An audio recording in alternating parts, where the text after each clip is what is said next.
배워서 남주는 지우학사의 오디오북.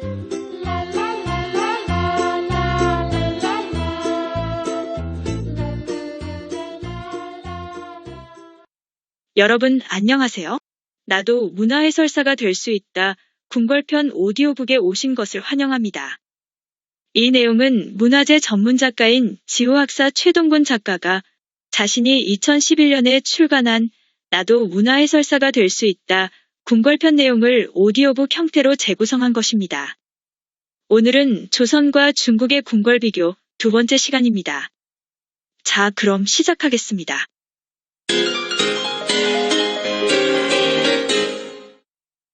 아빠가 왕중왕을 천자라고 하고 그 이외의 왕들은 제후라고 하셨는데, 그럼 조선의 왕도 제후였나요?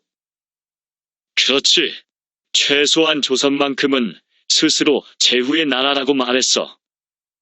최소한 조선만큼이라고요? 그렇다면 고려나 고구려는 아니라는 뜻인가요? 고려와 고구려도 중국처럼 천자의 나라였어. 그 이야기도 나중에 따로 하기로 하고, 아무튼 중국은 천자의 나라였고 조선은 제후의 나라였던 것이야. 주종관계가 형성된 것이지.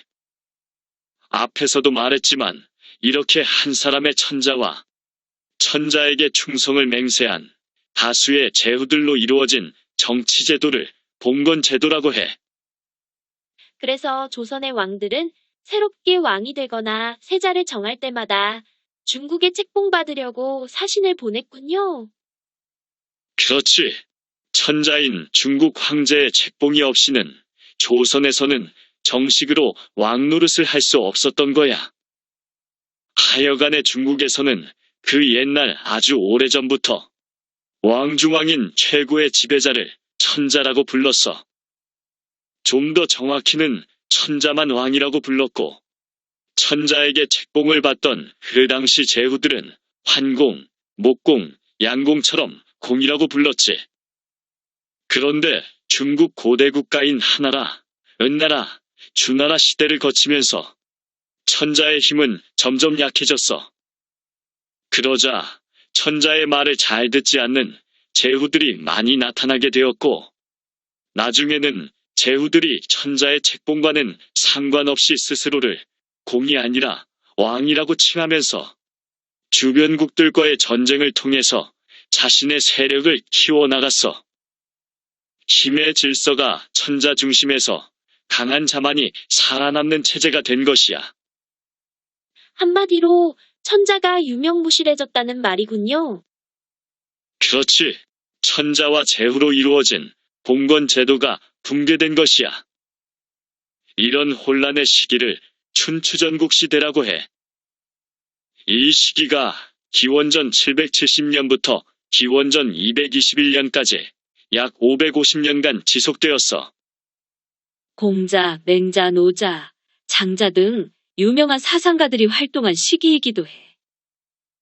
그런데 이렇게 혼란스러운 춘추전국 시대를 통일한 진나라의 왕은 자신을 그냥 예전의 천자라고 부르지 말고 뭔가 다른 이름으로 불러주길 원했어. 왜냐하면 예전에 유명무실했던 주나라의 천자와는 구별이 되고 싶었거든. 그랬어. 어떤 이름이 선택되었나요?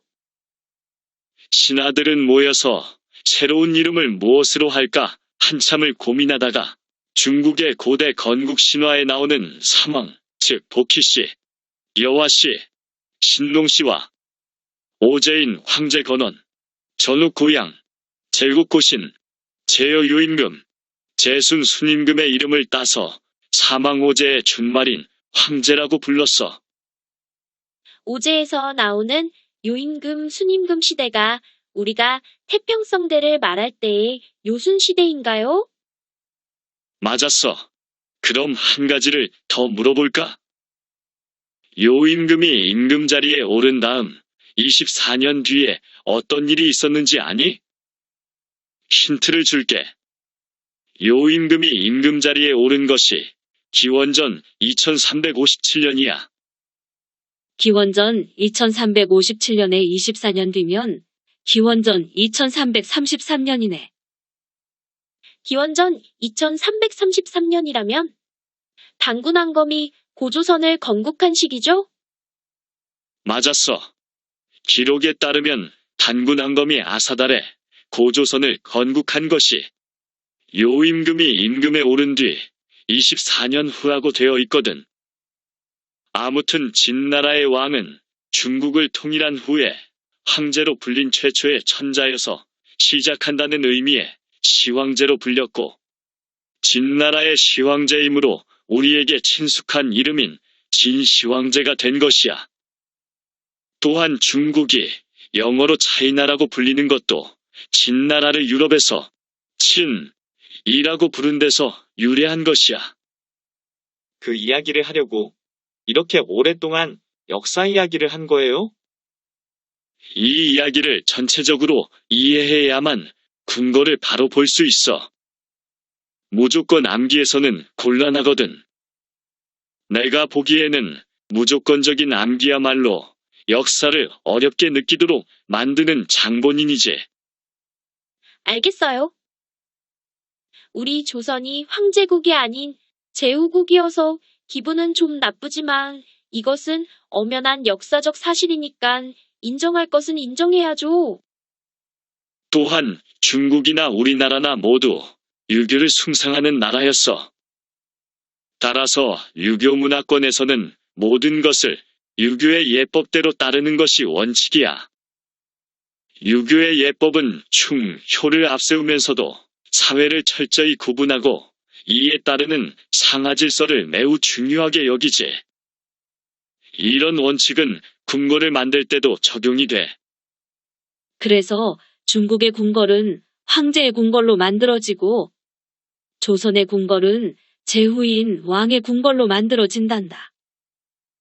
유교 예법에 따르는 황제와 제후의 품격은 모든 것에서 차이가 나지. 그리고 엄격하게 그것을 지켜야만 해.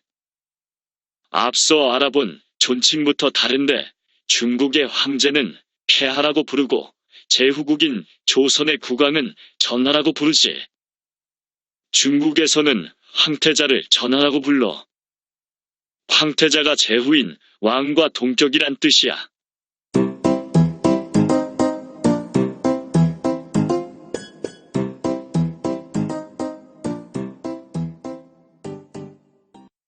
오늘은 여기까지입니다.